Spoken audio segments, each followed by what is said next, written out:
Salut les amis, on se retrouve encore pour une nouvelle vidéo. C'est toujours votre ami Élisée Moïse Kenan, photographe, vidéaste et youtubeur. Aujourd'hui, je vous présente cette photo de Marlène Jamy qui est venue en studio pour un shoot. Alors, pour commencer, je vais dupliquer la photo d'arrière-plan, cette photo d'arrière-plan parce que si je fais les retouches sur ce calque et que après je trouve des erreurs que j'aimerais corriger, il me sera difficile en fait de retourner en arrière. Je serai obligé de supprimer totalement la photo et de repartir à nouveau importer la photo pour commencer encore mes retouches. Alors je vous conseille de toujours dupliquer votre photo d'arrière-plan, votre calque où c'est écrit arrière-plan. Je fais CTRL J pour dupliquer mon calque et je vais agrandir la photo pour commencer en fait les retouches. Et j'ai agrandi la photo parce que je vais commencer par enlever les imperfections de ma photo. Et pour enlever les imperfections de la photo, j'appuie sur J sur mon clavier pour choisir l'outil pièce. Et c'est avec l'outil pièce en fait, je vais enlever quelques imperfections rapides avant de commencer la retouche. Et j'appelle imperfection tout ce qui est boutons, taches, acné, ce genre de trucs. Voilà. J'enlève. Vous-même, vous voyez déjà ce que j'enlève comme imperfection sur ma photo. Donc, voilà.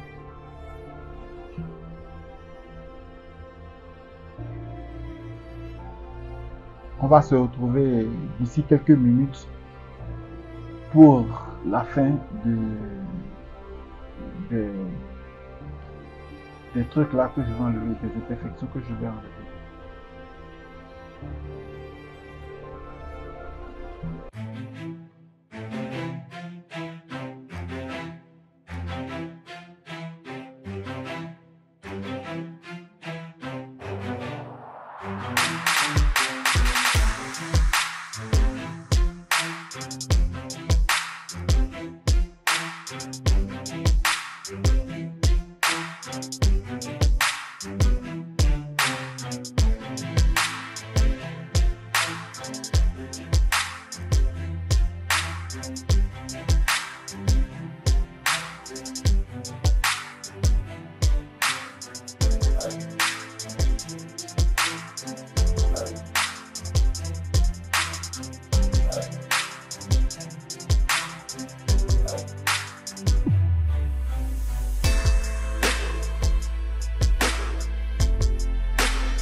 Alors, nous revoilà et je vais vous montrer le avant, après. Pour ceux qui ne voient pas, je vais zoomer dedans. Voilà, le avant, après, de quelques imperfections que j'ai dû enlever sur ma photo. Maintenant, pour certains, ils vont aller directement sur le micro Dodge and Burn pour encore travailler la photo. Mais moi, je vais passer directement pour cette photo sur la retouche de peau. J'utilise Era, parce que tous les photographes aujourd'hui, ou ceux qui font de la retouche, connaissent cette application, ce logiciel. Je vais lancer mon Era. Pour ça, je veux commencer la retouche de peau. Et la retouche de peau en général nous demande en fait de rendre fidèle la peau, c'est-à-dire de ne pas trop exagérer dans la retouche. Donc, pour cela, il y a des nombres à respecter, c'est-à-dire que si tu as une photo qui est bien nette, où les détails sont sur la photo, tu peux utiliser des valeurs rayons pixels comme on le voit de ce côté ici. Tu peux utiliser des valeurs rayons pixels de, je sais pas, 12, 13, 14, 15, 16 jusqu'à 20 si tu veux. Maintenant, s'il y a moins de détails dans ta photo et tu vois que les détails n'y sont pas du tout, tu peux aller à des valeurs comme 6, 5, 7, 8. Voilà. Donc, généralement, c'est comme ça, moi, je travaille pour combler, en fait, le manque de trucs. Parce que pour le flou gaussien, en fait, c'est-à-dire la valeur que je vais choisir pour mon flou gaussien, si je choisis, par exemple, 6 pour une photo, il faut savoir que la photo au départ n'est pas nette. Donc, la photo n'est pas vraiment nette, bon, il n'a pas vraiment de détails. Donc j'essaie de donner un peu plus de flou parce que là le flou sera, la retouche de peau sera prononcée. Voilà. Mais si je choisis des valeurs comme 10, 12, 14, 15, 16, 17, sachez que j'ai assez de détails dans ma photo. Voilà. Et pour avoir assez de détails, tout dépend de l'objectif que j'ai utilisé, du boîtier, des réglages que j'ai eu à faire pour prendre ma photo. Donc je ne vais pas rentrer dans ces détails ici. Ici, j'ai quand même pas mal de détails sur mon modèle. Je peux vous montrer un aperçu de sa peau. Voilà, j'ai quand même pas mal de détails, même si je n'ai pas totalement les détails comme j'ai sur certaines photos. Ici, j'ai quand même quelques détails. Donc, pour le flou gaussien, je vais aller sur un chiffre. Non, ça n'est jamais mal fait. Je vais reprendre. Voilà, j'ai appuyé sur le clavier sans savoir. Voilà. Ici, j'ai quand même pas mal de détails. Alors, donc, je vais aller sur un nombre un peu comme 12 pour commencer mon truc, ma retouche de peau. Là, je ferme. Et généralement, qu'est-ce que je fais? Je choisis en fait le low frequency, là où c'est écrit color and tones, et je duplique encore ce calque-là que je crée et je ramène ça en max d'écrêtage. Ainsi donc, je choisis mon pinceau mélangeur. Je viens là, choisir mon pinceau mélangeur. Voilà. J'ai mis en fait ce calque en masse d'écrêtage tout simplement parce que si je fais des erreurs pendant ma retouche de peau, imaginez un instant que je suis en train de retoucher et sans savoir, je viens là, je fais un truc comme ceci, c'est-à-dire que les cheveux ici, là, oh merde, les cheveux ici, attendez, je vais vous montrer. L'outil pinceau à esquiver. Non. Off, je ne trouve pas l'outil pinceau. Bon, l'outil crayon plutôt, je le trouve. Voilà, l'outil crayon. C'est-à-dire que si je fais une erreur comme ceci ici, je vous montre l'avant, après, vous voyez. Voilà. Donc, si je fais une erreur pareille dans ma photo et que je ne l'avais pas vue, et à la fin de ma retouche, j'ai fini ma retouche totalement et je vois l'erreur, facilement je pourrais en fait supprimer ce calque. Ça revient au départ et je duplique encore mon calque et je crée encore le max d'écrêtage pour reprendre ma retouche. Par contre, si c'est-à-dire que je n'avais pas dupliqué mon calque auparavant et que l'erreur, j'ai eu à faire l'erreur en fait. Bon, CTRL Z,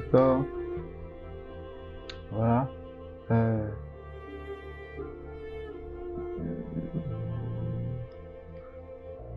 Si l'erreur, j'avais eu à faire l'erreur, voilà, sur le calque au départ ici, je serai obligé en fait de supprimer tout ceci. Je ne sais pas si vous voyez, je serai en fait obligé de supprimer tout ceci parce qu'il n'y aurait pas eu, il n'y aurait pas eu en fait un autre calque que j'allais supprimer simplement pour recréer mon truc. Voilà. Donc je reprends encore une fois mon flou gaussien. Je mets les 12 et là je commence ma retouche proprement dite. Je choisis mon pinceau mélangeur. Voilà. Je duplique mon calque et je crée le masque d'écrêtage. Pour dupliquer, c'est CTRL J. Pour faire le masque d'écrêtage, c'est CTRL Alt G. Voilà. Là, je ferme les yeux de mon High Frequency Texture ici. Cela me permet en fait d'avoir une idée en fait globale de là où je vais passer mon pinceau mélangeur. Parce que je vous avais dit, il y avait une vidéo où j'ai parlé du pinceau mélangeur. Il faut savoir utiliser le pinceau mélangeur, sinon vous allez rater vos retouches. Quand je veux faire la retouche de peau, je l'ai dit dans une vidéo précédente, je vais vous mettre la vidéo juste en haut, vous pouvez sélectionner. Voilà. Si je veux utiliser mon pinceau mélangeur, je ne quitte pas les zones claires pour les zones sombres, ni je ne quitte pas les zones sombres pour les zones claires. C'est-à-dire que je reste dans les zones claires pour faire ma retouche, je finis, je pars dans les zones sombres pour faire ma retouche. Je ne ferai pas une retouche pareille, je ne vais pas quitter par exemple cette zone pour venir dans cette zone. Non, comme je ne quitterai pas cette zone par exemple pour venir dans cette zone. Vous-même, vous voyez que quand j'ai fait cela, la partie claire qui est ici, où est mon pinceau mélangeur, la partie est devenue automatiquement sombre. Je fais CTRL Z pour aller en arrière. Alors, je vais aller un peu vite parce que vous êtes censé déjà, si vous me suivez depuis longtemps, vous êtes censé déjà avoir vu comment j'utilise mon pinceau mélangeur. Si vous ne me suivez pas depuis longtemps et que c'est la première fois que vous suivez cette vidéo, j'ai fait une vidéo où je parle des pinceaux mélangeurs que je vais mettre en haut, ou au pire des cas, je vous conseille simplement d'aller sur ma page YouTube et de voir en fait la vidéo où j'ai parlé des pinceaux mélangeurs. Merci et à tout à l'heure.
Alors là, j'ai fini la retouche de peau, j'ai fini par faire la séparation de fréquence.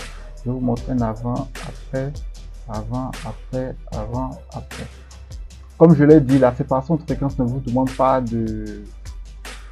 d'exagérer en fait dans la retouche de peau, de toujours rester soft, juste de corriger en fait rapidement, voilà, les quelques tâches et autres que la personne aura sur la photo. Voilà, ce n'est pas une retouche approfondie. Alors là, j'ai fini en fait de faire ma retouche de peau. Je vais directement sauter en fait sur la seconde partie. Je vais faire CTRL J encore. Du low calc qui est en masse d'écrêtage, je fais encore un CTRL J. J'appuie sur L pour choisir mon pinceau, mon lasso. Voilà, pas pinceau, c'est le lasso. Je vais agrandir encore un peu plus ma photo. Et là, je sélectionne zone par zone. C'est-à-dire les zones claires, les zones sombres. Voilà, je vais aller pas à pas. Donc là, je commence par cette zone-là, à partir du front. Je vais venir sur le flou. Voilà, le flou gaussien. J'avais choisi 12 en fait au départ. Quand je voulais faire ma séparation de fréquence pour le flou gaussien. Là, je vais aller à 20. Je peux même aller à 25. Hein, je vais aller à 25. Je pars à 25. Je vais faire un avant-après. Vous allez voir si la différence qu'il y a, je ne sais pas si vous remarquez. Regardez juste au niveau des sourcils. Là, vous allez remarquer qu'il y a un petit changement rapide qui s'opère. Alors, j'appuie sur OK. Certains me diront peut-être que 25 c'est un peu trop. Ceux qui connaissent de la technique. Mais je ne crois pas que c'est trop parce que à la fin, je vais réduire en fait mon opacité qui va me permettre en fait d'être dans les normes. Vous allez comprendre plus tard. Là maintenant, au lieu d'aller encore choisir flou gaussien, je vais juste faire CTRL ALT F. J'applique automatiquement mon flou gaussien. Donc, ne vous gênez pas, vous appuyez juste CTRL ALT F et ça s'applique automatiquement. Voilà. On fait la même chose. Pour le nez, je pars directement en global. Voilà, vous aurez dit, remarquez l'effet que ça crée. Mais pour le reste des parties, je pars zone par zone. Les zones claires, les zones sombres, voilà, je les fais ensemble. J'espère que vous voyez comment je suis en train de faire cette retouche. La photographie, elle est passionnante, la retouche de peau encore plus quand on maîtrise bien les techniques à appliquer. Voilà, je l'applique. Je continue rapidement sur toutes les parties du corps. Je peux dézoomer pour aller beaucoup plus rapidement.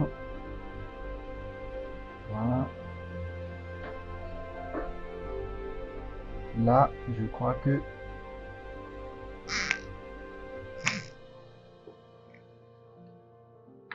je vais faire un avant-après pour voir. Voilà, vous voyez un peu. On évolue encore rapidement. N'oubliez aucune partie de votre photo. Après, vous ajustez. Je vais peut-être faire une vidéo rapide après pour vous expliquer en fait très simplement comment utiliser le pinceau mélangeur et l'outil lasso en fait pour faire cette technique, parce que je peux utiliser en fait le pinceau, mais le lasso plutôt, excusez-moi, je peux utiliser le lasso simple pour faire ma retouche de peau de A à Z. Donc pour cette technique, je vais vous revenir pour une autre vidéo. Je vais vous revenir.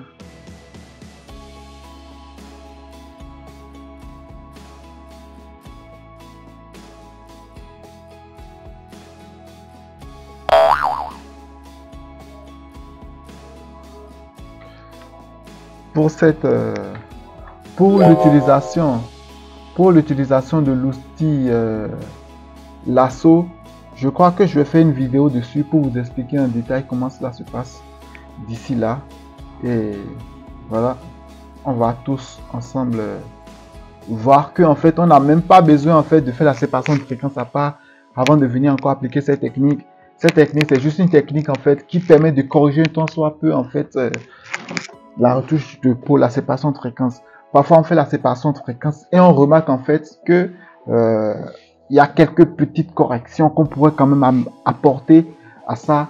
Et voilà, l'outil lasso vient juste corriger. Je vais vous montrer en fait ce dont je parle tout à l'heure quand je vais finir en fait totalement. Alors là j'ai fini en fait d'utiliser, je vais dézoomer rapidement.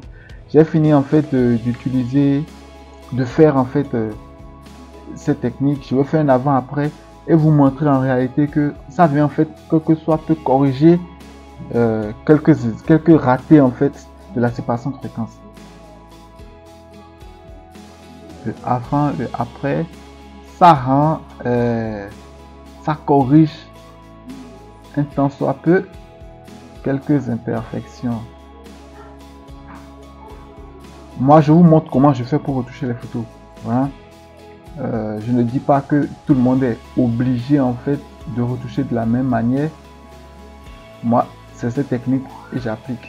Maintenant que j'ai fini d'appliquer cette technique, je fais un avant-après et j'ai vu en fait, quand on regarde de loin, on sent que oui, ça rend plus smooth la peau. Et là, je diminue légèrement mon opacité. Je vais aller à 40 et faire un avant-après pour voir. Je agrandis encore et je regarde comment c'est. Là, je kiffe bien quand même ce que ça donne comme rendu. Alors là, j'ai fini de faire la retouche. Je vous montre rapidement quelques points. Le avant, on regarde bien. Allons-y. Voilà. Le avant et le après. Vous allez me dire si vous validez. Avant, après, avant, après. Il en reste, mais bon, j'ai voulu laisser avant, après. avant, après, avant, après. Voilà un peu. J'ai fini de faire cela. Je coupe. Là maintenant, le avant, après de la retouche de peau.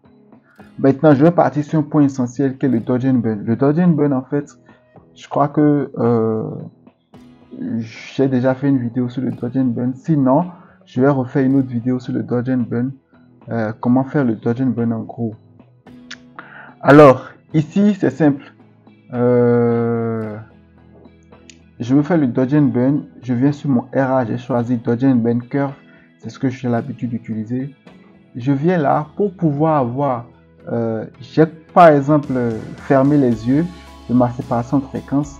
Et là, pour pouvoir avoir encore un point plus détaillé des zones claires, des zones sombres, je vais venir sur le noir et blanc.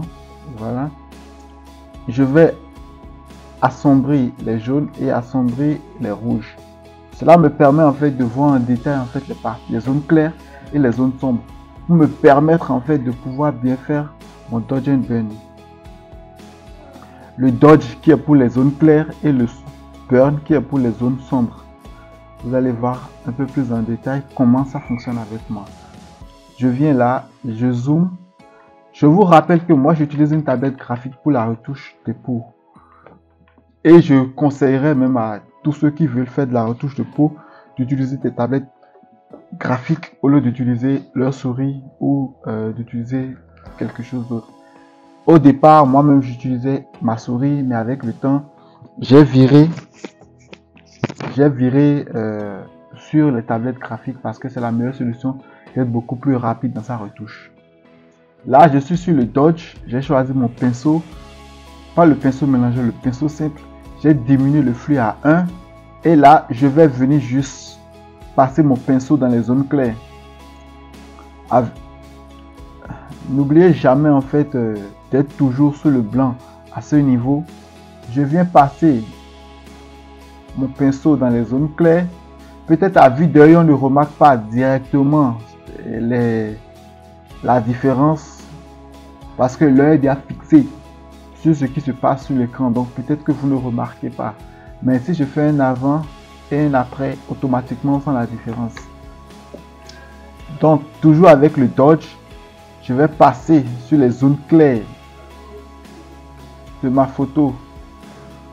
Je vais passer rapidement sur les zones claires de ma photo.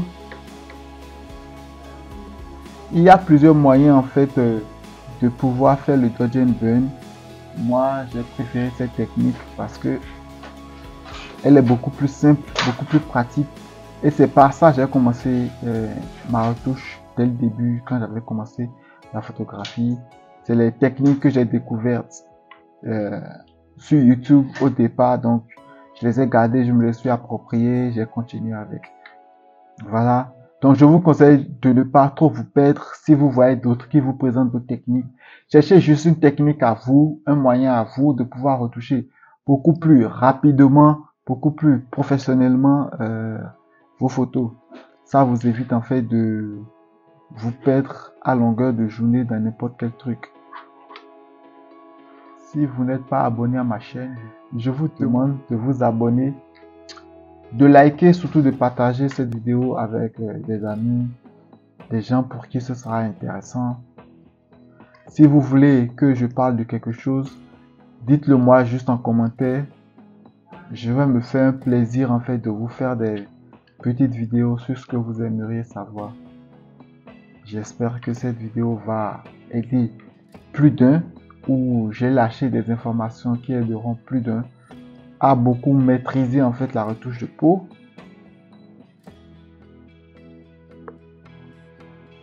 Alors là, j'ai fini pour les zones claires. Vous allez remarquer que j'ai augmenté mon flux et que j'ai agrandi les lèvres. Du coup, quand j'augmente le flux, je vais mettre mon flux à 50 ou non, je vais mettre ça à 70 par exemple et je vais vous montrer ce que ça fait. J'espère que vous aviez vu ce que ça fait. Voilà. Donc, le flux, je l'ai augmenté juste en fait pour rendre plus clair en fait la zone que je vais pinceauriser, si le mot existe ou si le terme existe, mais non, ça n'existe pas, je crois bien. Pour juste passer sur les zones claires de mes lèvres. Je vais juste passer sur les zones un peu plus claires de mes lèvres parce que je veux que les lèvres brillent un peu plus que ce que j'ai vu. Alors, je vais profiter en même temps du flux qui est élevé pour passer aussi dans les zones sombres avec le burn.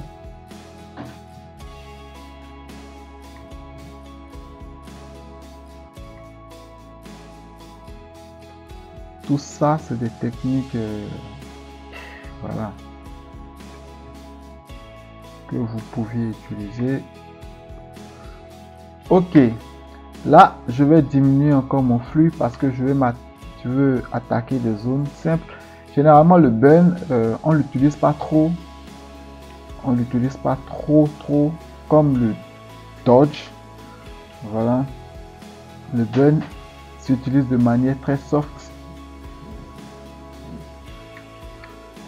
Le burn s'utilise de manière très soft.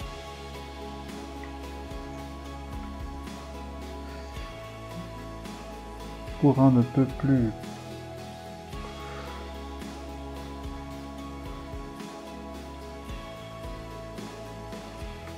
alors là on va faire ceci. Voilà. Bon, déjà je vous montre un aperçu comme ça avant, après. Voilà. Je vais désactiver le blanc noir que j'avais eu à faire. J'espère que vous voyez.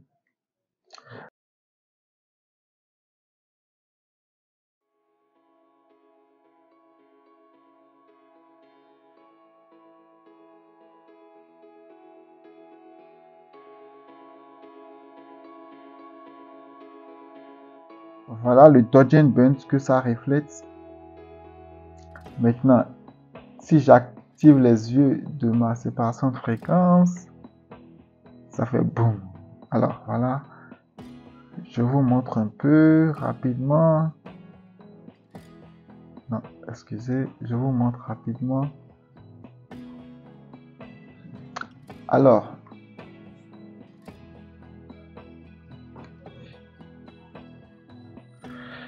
si vous pouvez voir les lèvres dans le avant, après vous remarquez que c'est plus beau. Si vous voyez qu'il y a des erreurs, par exemple des petits trucs que vous pouvez corriger rapidement, ou des coins où vous pouvez rapidement passer votre pinceau, vous les passez très rapidement. Voilà. Le contour du nez là, j'ai quand même. Bon, je crois que là c'est bon. Je fais un avant-après général de la photo.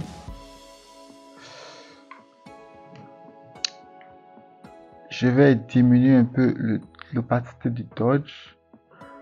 Voilà, je suis à 115 et je kiffe mieux. Ok, c'est parfait. Là, je vais quand même diminuer un peu la séparation de fréquence. En général, je vais venir à 85. Voilà. Et là, j'ai mis tout ce que j'ai fait dans un groupe et je fais avant, après, avant, après, avant, après. Je suis satisfait du travail. Je suis satisfait de mon travail jusqu'à ce niveau. Donc, je vais faire CTRL ALT SHIFT E pour créer un nouveau calque de l'ensemble de tout ce que j'ai fait. Donc, c'est-à-dire que si je veux maintenant faire avant-après, je ne pourrai plus. Sauf si je viens sur le dernier calque qui est arrière-plan. J'appuie ALT que je maintiens et je fais avant-après. Voilà. Là, je vais créer un objet dynamique. Parce que j'ai fini de faire en fait ce qu'on appelle la séparation de fréquence. Je vais aller maintenant sur la prochaine étape de ma retouche, qui est le Dodge and Burn. En général,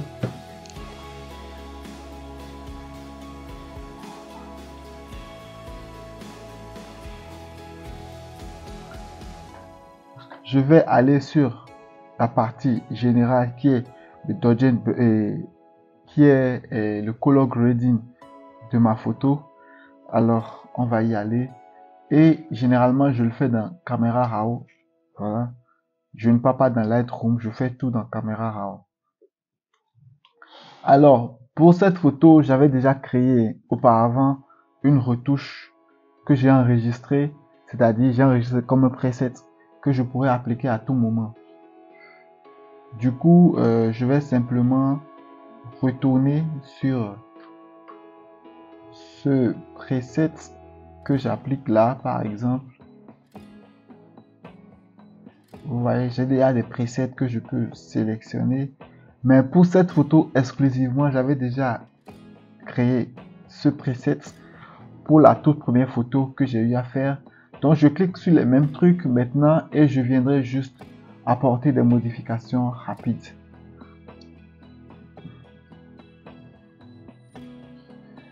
Donc, on va y aller beaucoup plus rapidement. Là, je vais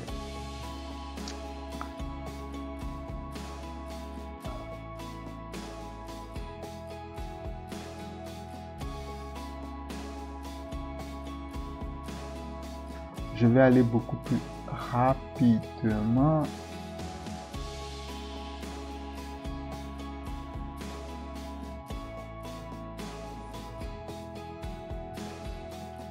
J'espère que vous voyez avec moi ce que je fais comme color grading. J'aime beaucoup ce color grading, je sais pas, je l'ai appliqué et je trouve vraiment que voilà le avant après. Moi, je kiffe beaucoup. Dites-moi dans les commentaires si mon color grading sur cette photo, je vous montre un avant après de tout, avant après. Dites-moi dans les commentaires si ce color grading que j'ai appliqué vous a plu. Mais sachez que le color grading est quelque chose de personnel. C'est un peu comme l'art, ça varie d'une personne à une autre. Voilà. Le color grading que moi j'ai appliqué sur cette image peut ne pas plaire à quelqu'un et quelqu'un va préférer appliquer autre type de color grading. Moi j'ai aimé ce color grading sur la photo. Dites-moi dans les commentaires si vous trouvez ce color grading vraiment magnifique. Comme ça, je pourrais faire un review du début de comment j'ai eu à créer ce color grading parce que je ne vous mens pas, si vous regardez bien, les courbes aussi ont apporté de la valeur ajoutée à ma photo. Voilà l'avant après. Si je viens là, avant, après, avant, après. Donc, chaque partie amène un plus en fait à ma photo. Maintenant, vu que c'est une photo portrait, j'ai préféré apporter une touche un peu plus différente. Je vais ajouter ce qu'on appelle des grains à la photo. J'espère que beaucoup d'entre vous connaissent ce qu'on appelle des grains sur une photo. Je vais vous montrer en fait un peu ce que c'est pour ceux qui ne connaissent pas. Regardez bien cette partie de la photo maintenant, avant, après, avant, après. Dans une autre vidéo, je vais vous expliquer un peu ce que les grains peuvent apporter à une image. C'est une manière de retouche aussi que beaucoup de personnes utilisent. Donc, avant, après, moi j'ai beaucoup aimé la photo. Par contre, je vais venir encore diminuer un peu la saturation et augmenter en fait. Non, attendez.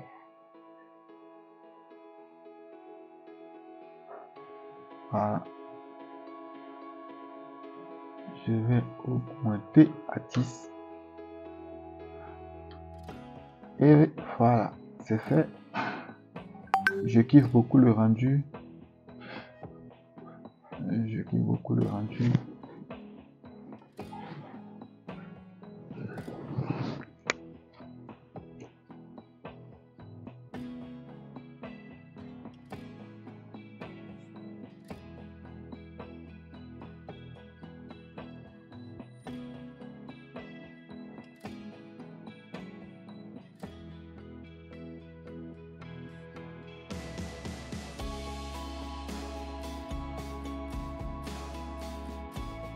Alors, je vous présente rapidement le avant-après de ma photo. Avant, après. Là, le color grading est fait sur ma photo. Et si je veux, je peux arrêter ma retouche là, signer et directement partir. Mais si je veux, je peux pousser pour apporter encore quelques modifications à ma photo. Là, je vais simplement je vais augmenter un peu ma saturation à 7. Ça a son effet, ça remplit les couleurs, vous allez voir un peu dans le visage. Maintenant, je vais venir là et diminuer légèrement en fait. Voilà. La couleur de peau.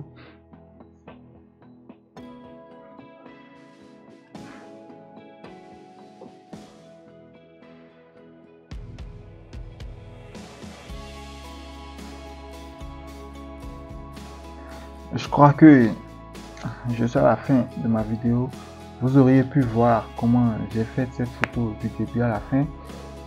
J'espère que vous avez beaucoup appris de cette vidéo. On va se retrouver encore plus tard pour une autre vidéo qui va parler d'autre chose. Si vous voulez que je parle quand même de quelque chose que vous ne connaissez pas, dites-le moi en commentaire. Je me ferai un plaisir de vous faire un retour par rapport à tout cela. Merci beaucoup de m'avoir suivi. On se retrouve sur une autre vidéo. Et je vous demanderai sincèrement de beaucoup partager la vidéo, de vous abonner et de laisser un petit pouce bleu pour me soutenir. Merci beaucoup et à très bientôt.